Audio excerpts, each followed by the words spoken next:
Reuters is saying that China's top regulators banned crypto trading and mining, sending Bitcoin tumbling. And over the last few days, we see that a lot of major cryptocurrency has been taking a hit, right? I think Ethereum was 3.4K and it dropped all the way to 2.8, somewhere around there.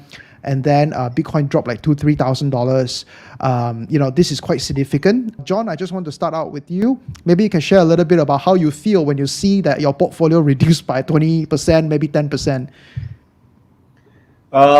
So you know what? I started investing in crypto in 2017. That time I think Bitcoin was around $3,000, went up to $20,000. And during that time, there was also a clamp by the Chinese government on crypto as well. And the moment that happened, the crypto price crashed. And of course, there was few other reasons. From 20,000, it dropped to around $4,000. And if you look at it, right, I see this news almost every year. Like what you just said, right? It's like every few years, the Chinese government will go against crypto. So when I saw this, I wasn't surprised. To me, this is another time the Chinese government is doing this. Because how I look at it is, I kind of think, right? I think it's an open secret that the Chinese government wants a pie of this. There's rumors saying that the Chinese government wants to create their own Bitcoin, their own version of digital currency. But I'm not expert in this, and that's why today we have Wei Sheng to come and share his point of views. Yeah, so definitely my portfolio dropped like 10 to 15%. But for me, I'm so used to it because like what Jonathan mentioned, I also started since 2017. So China has been trying to ban crypto from 2013 up until now. So they've been trying, but this time I think it's the worst because they're trying to make like all the transactions illegal. They're trying to kill off cryptocurrency and they're trying to launch their own digital yuan. So for me, definitely China is one of the biggest cryptocurrency market, but you can see like the effects started to fade out. Like people also started to get fed up with this, and they're still buying. So the crypto price still rebounding. So do you think that the China government cannot really affect that the future of crypto that much?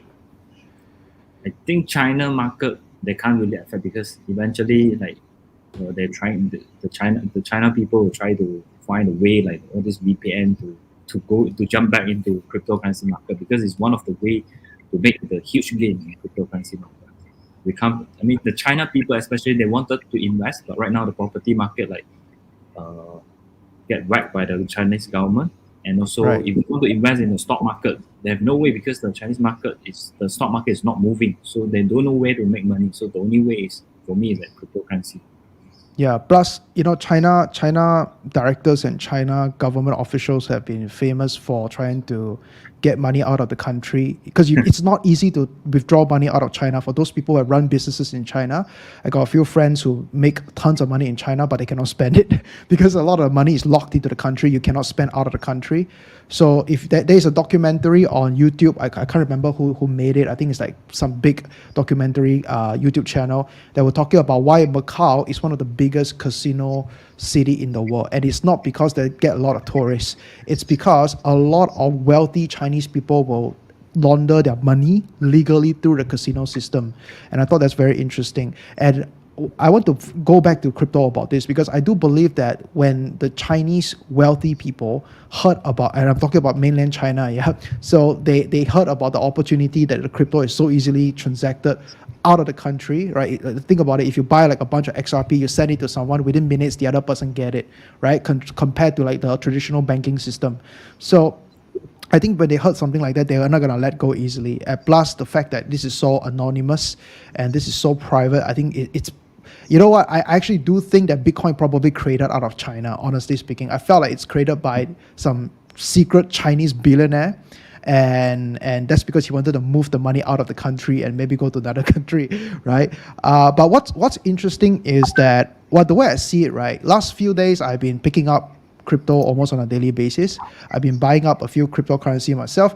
And I know, Wei Sheng, you are like a very analytical person. You are a proper trader. Like for me, I don't know about John. Like for me, I'm very fundamental, like very business fundamental. So when I look at a crypto to pick up, because obviously when people see dip, right, people say buy the dip, buy the dip. I don't think we need to talk about why you need to buy the dip. You can Google all this and all the answers are there, right? It has a saying. Warren Buffett says this: you want to be greedy when other people are fearful.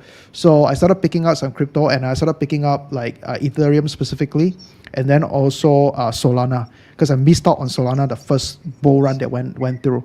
The reason was because we are expecting an NFT boom at the end of the year.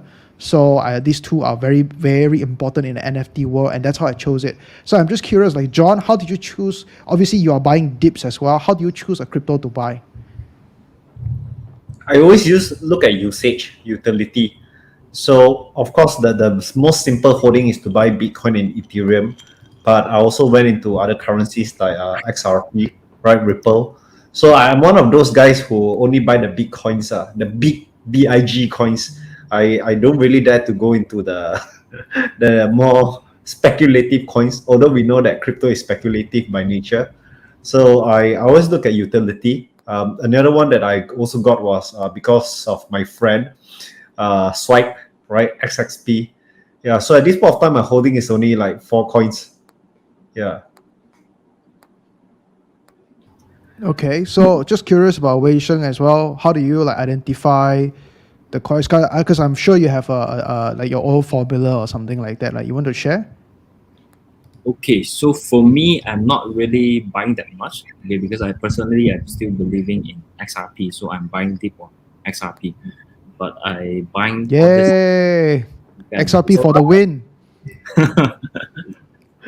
So I'm buying based on the technical analysis, and right now I'm waiting like opportunity to buy in margin. So like most of the, some of the cryptocurrency right now is like trading in the bullish, falling wedge pattern, which is for me is bullish. So I'm waiting for the breakout to buy in. So I'm more like a technical person.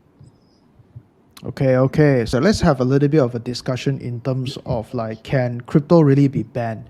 There's arguments on two sides, right? Obviously, a lot of people that are really into crypto, they will believe that crypto is decentralized, it cannot be controlled.